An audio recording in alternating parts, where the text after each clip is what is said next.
2011 and 2014 for a sum of 25 billion rand. So the South African economy grew by 1.2% for the second quarter. This is better than most economists expected.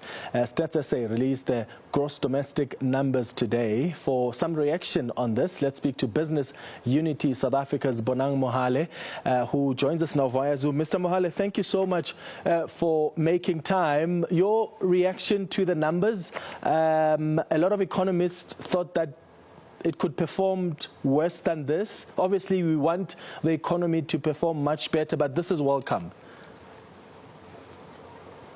In fact, we are so desperate for good news, my dear brother, we will take it because officially it takes us out of a recession, especially at the time that we are becoming world record breakers for all the wrong reasons.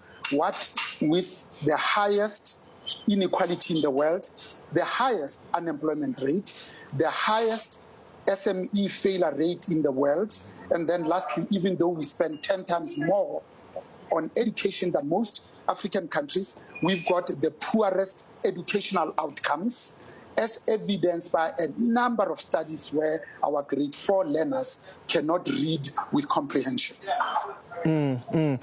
What is the impact of the GDP numbers on investment?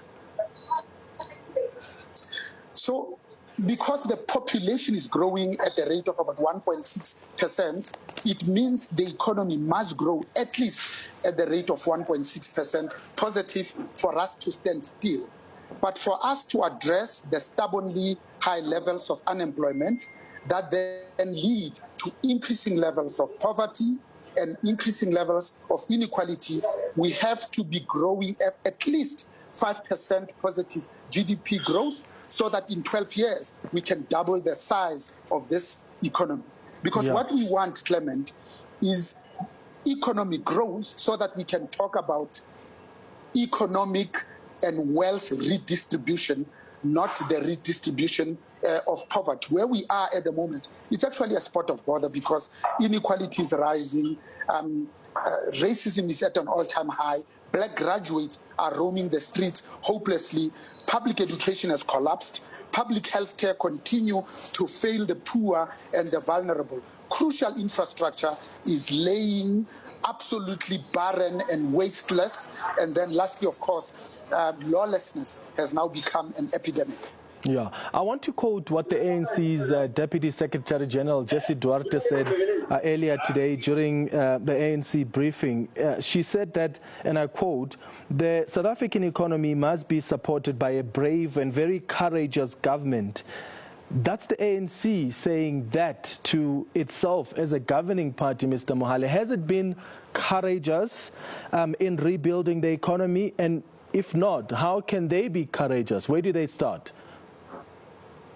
In fact, far from it. We have seen a lily-livered approach to the things that needs to be done. For instance, we have been talking about state capture for more than 20 years. We talk about the 9 wasted years. So number one, they must take the top state capture miscreants to jail. Number two, they must reduce the government debt instead of being populist. Number three, they must reduce the public sector wage bill because 70% of what Edward Kitzvetter collects through the South African Revenue Service go to only 3 buckets. Number one, of course, goes to social security. Number two, it goes to public sector wage bill. And then lastly, just servicing debt. Pre-COVID, we were borrowing at a rate of 2.1 billion a day, every day.